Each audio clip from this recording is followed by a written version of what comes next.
super na-excite ako kasi friends na kami even before Bloody Crayons. Ito yung pinakamatagal kong ginawang movie. We were lucky talaga to have these really good actors. No?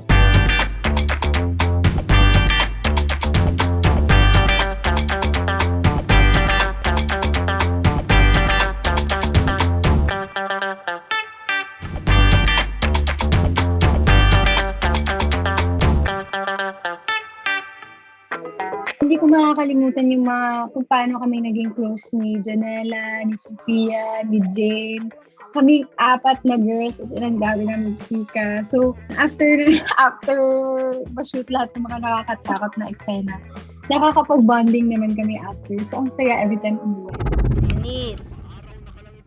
Ay, andito na tayo. Pwede ka na bumaba. Barkada talaga kami. I remember, it's either Maurice yata yung nagsabi sa akin. Or, yeah, si Maurice, parang sabi niya, grabe guys, parang ngayon lang tayo nagkaroon ng set na ganito. Yung talagang, we're just being ourselves. Actually, I was one of the last people to be cast in this film. Kasi, di ba parang yung film na to sobrang tagal bago nila nilabas. And there was like an original cast, I think. Pero yun, parang huli na ako nung pumasok. I wasn't sure kung matutuloy na ba talaga. When they described her character to me, nahirapan akong gumawa ng character. Kasi ang sinabi lang nila sa akin, parang, syempre, ikaw yung motherly sa barkada, ikaw yung parang love mo yung friends mo. Kasi si Janela, very quiet, very sophisticated, mahinhin, perfect for Eunice. Kasi yun yung requirement niya. Kailangan lang siya.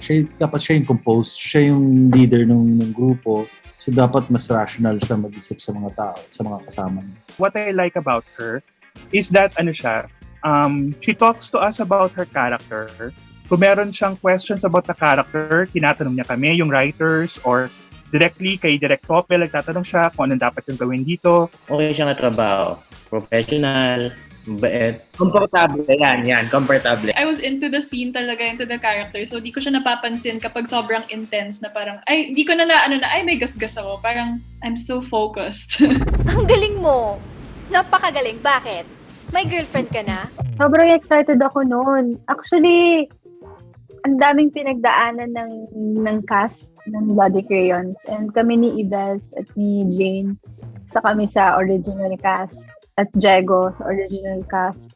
Tapos, yun pa yung, ang daming nag-iba, ang daming nagpalit. Tapos, kami lahat yung final cast ng Bloody Crayons. Tapos, ayun, nung finally shoot na namin siya, sobrang masaya gumawa ng barkada movie. Nung sinusulat namin, talagang si Maris na yung yung nasa isip namin.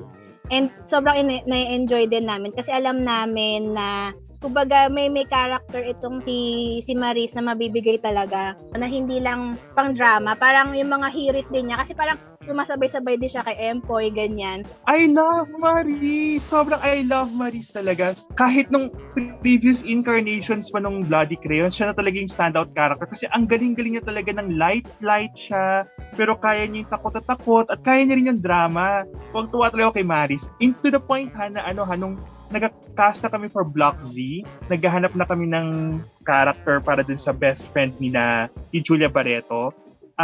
Ito, yung performance sa Vince, Kat, and James, saka yung performance dito sa Bloody Crayons, yung dahilan kung bakit namin siya niligay din dun sa Block Z. Si Maris naka-work ko na din nun sa Oh My G. So I was excited kasi at least parang feel ko yung barkada talaga. Hindi ko in-expect. Nung napanood ng mga tao, yung mga tweet nila, yung mga post nila, sobrang nalungkot sila dahil nagpaka-hero to si Richeline. Pero hindi ko in-expect yun na mag-root sila kay Richeline. Baka kasi nakaka-relate sila sa kanya. So, tuwang-tuwa ako. Sobrang happy ko sa reaction nila. Kasi pangalan ko palang hindi na makakalimutan Richeline. May mga violent tendencies din tong si Justin. Para makadagdag ng parang red herring na siya ba killer. Tingnan mo, pag humirit lang si Justin, si Ives, kaya rin tingin niya kahit sa Bloody Crayons, yung game na yon. Kung ordinaryong baguhan siguro, babasahin yung material. Kung ano lang yung nasa material, yun lang yun. Pero they were able to give the nuances na nagugulat yung management nung pinapanood yung rushes or kami mismo. Sabay kami natutulog pagka hindi namin eksena. Tapos si Ives, yan, lagi kong katabi sa tent. Lagi akong tinatabihan sa folding bed ko niyan. Ang dami namin pinagdaanan. Ang dami rin nagka-problema. damin sa workshop. Pero ang saya. At nung natapos namin, sobrang proud kami na nakagawa kami ng ganitong magandang movie.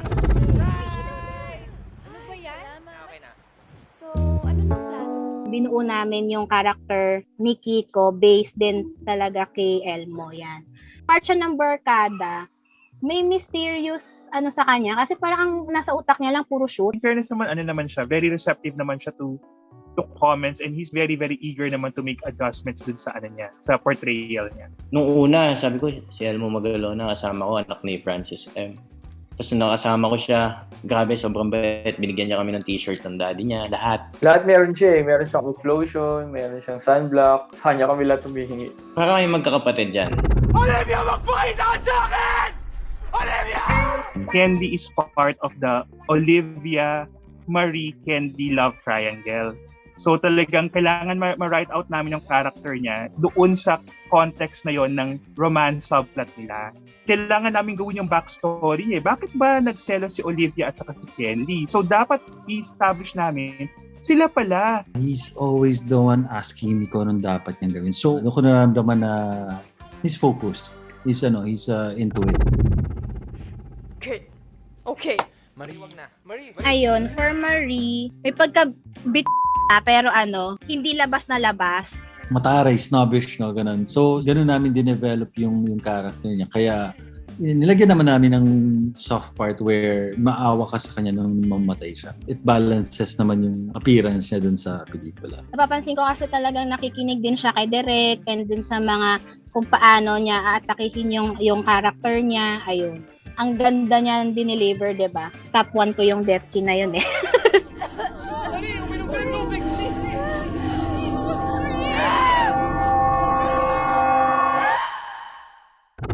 I never ever nakakapag-kiss ako sa mas matanda sa akin. Naghahanap ng comic relief sa kwento kasi baka masyado nang mabigat. Actually, ayaw namin kasing pakawalan si Empoy. Kasi mawawalan kami ng nagpapatawa sa set. So, kami ni Miss March ang isip, extend pa kaya natin yung character ni Empoy. Kunyari, buhay pa siya. Pag Bloody Crayons, lagi ko naalala si Empoy talaga kasi nagtatawanan kami dahil sa kanya. Kapag off-screen, pag wala sa screen si Empoy, wala siya sa shot, tapos kami yung nasa shot, sa likod ng camera, gumaganon siya. Ano nga yung mukha niya, Ives? Yung ngipin niyang, may ngipin kasi siya dito, tapos pinapakita niya isang ngipin lang. Ba't ako tinuturo mo? Mukha akong insekto, ganon? Sobrang memorable. Sobrang gusto ko makatrabaho ulit si Empoy. Naalala ko, nagpagawa ko ng t-shirts for our last day. Tapos nilagyan ko ng hashtag sa likod ng lahat ng mga inside jokes namin. Tapos halos kalahati nun, lahat si Empoy yung may ambag ng inside joke. Si Empoy, salita ni may Empoyclopedia kasi kami. Mga salita si Empoy na wala sa diksyonaryo pero may meaning. Dap-dap. Yan yung laging kinakanta. Ang newest, ang nagpatibok, legit. At tara look test. Ang inside joke niyan kasi nakailang look test kami dahil nga ang daming nangyari. Hashtag kaya pa ba? Hashtag let's work. Black bride. Cheese car.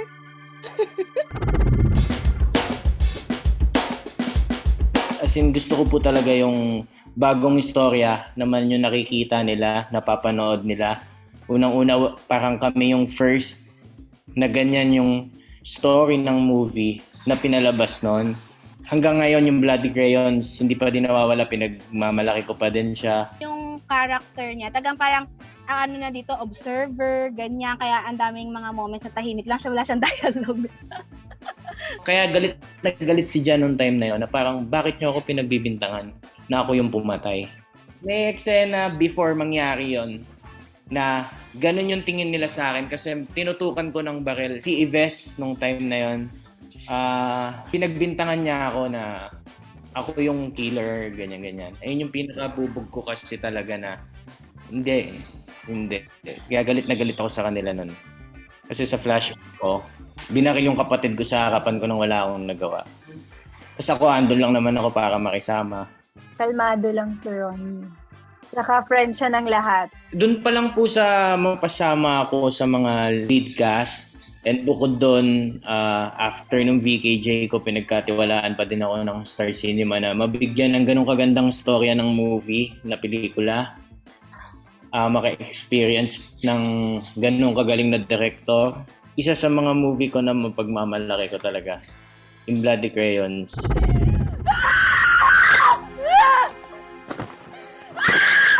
Ito yung pinakamatagal kong ginawang movie kasi I was part of the original cast. Happy lang ako kasi kahit nang daming pinagdaanan ng Bloody Crayons, nasama ako sa final and natapos namin siya. Si Jane ang may intense na character. Masamang tao siya or mabait siya or sometimes scared. Yung requirement talaga ng character ni Olivia requires a change. Ito pa lang yata siya kalito, maarte na siya. Iba yung niya iba yung take niya talaga sa eksena. Nung nalaman ko na makaka-work ko si Jade, super na-excite ako kasi friends na kami even before Bloody Crayons. In fairness, pagka-eksena ko talaga si Jane, sobrang galing niya. This is the best actress. I was super excited kasi nga, like what I said, mahilig ako sa mga horror films, manood, or killer films. And ngayon na nakasama ako sa ganong klaseng pelikula, sobrang nakaka-excite for me and parang dream come true of my bucket list.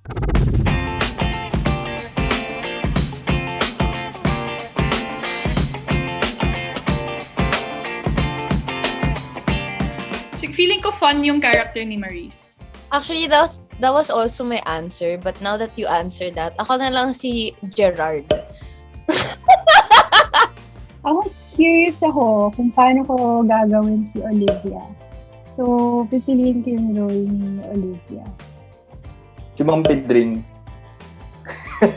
We were lucky talaga to have these really good actors. Cooperative sobra pag kids eh. So, nakikinig lagi, willing to do anything you want. So, hindi yung mahirap kasama sila. Kami sa Bloody Crayons, talagang we would bond. Nagkakwentuhan talaga kami even off-cam. So, masaya. Sobrang masaya. Kami doon para kami magkakapatid. Nagdadala kami ng pagkain, ganyan. Tapos, kwentuhan, open sa isa't isa. Kasi behind the scenes naman ang saya namin sa Angulo. So, kahit nakakatakot yung bahay, basta sama-sama kami, parang hindi naman namin napapansin. Buti kinaya kami ng director namin tsaka ng prod. Kasi makulit talaga kami. Yung makulit na section sa grade school. Ganon. Yung parang hindi nakikinig sa isang utos pa lang. Ang ganda si Direct Pop sa atin. Ang saya kasi yun nga, parang barkada talaga kami in real life. And hindi ko nga alam kung paano siya magmumukhang scary. Kasi yun yung iniisip ko ng saya namin sa set. And paano? Paano magiging scary. Pero nung napanood namin, ang ganda, ang galing ng pagkaka-edit, ang ganda ng pagkakagawa.